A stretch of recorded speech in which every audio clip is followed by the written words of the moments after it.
همون میسیری که الله سبحانه و تعالی در قرآن میگه انما الخمر والمیسر، میسر همین قماری هست که نمیوازی کردیسیان نامش روز گذاشت کنکورس موندیان یا بازی نو شاه جایزه از سرت بمونه.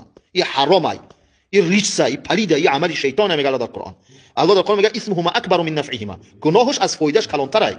یسالونک عن الخمر والمیسر، آیت قرآن است. یعنی متاسفانه این مردم با جهل مبتلا شدن دیگه، پروپاگاندا میبرن.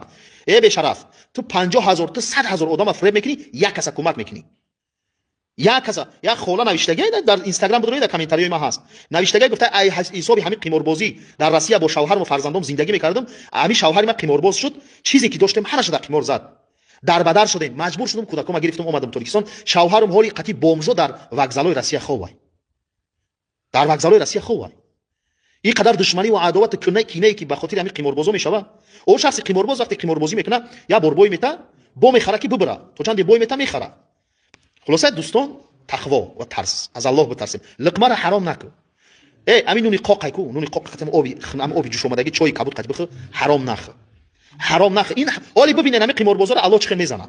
نکنین، خب نشینین، در هر نواره شما میدونین بنویسین در کامنت که حرامای حرامای حرامای.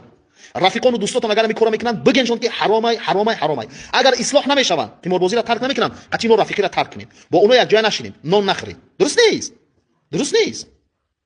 قماربازی را ترک نمیکنن. این وبای عصر شده است. ولی بعضی قماربازا از من خفه شدن، نوشتن که برای چی درباره دیگه چیزا بسو گپ نمیزنن، بسو قمار رقم دیدن. آخه مصیبت شما کلانتره، پرابلم شما کلانتره. شما مردم وایران کردید، شما خونه مردم سوزونده استید. همه کلانترین ماشینیکو همین شما. این ماشینیکو رو فریب میکنن، حق مردم میخرن، کسالی رو میمونن.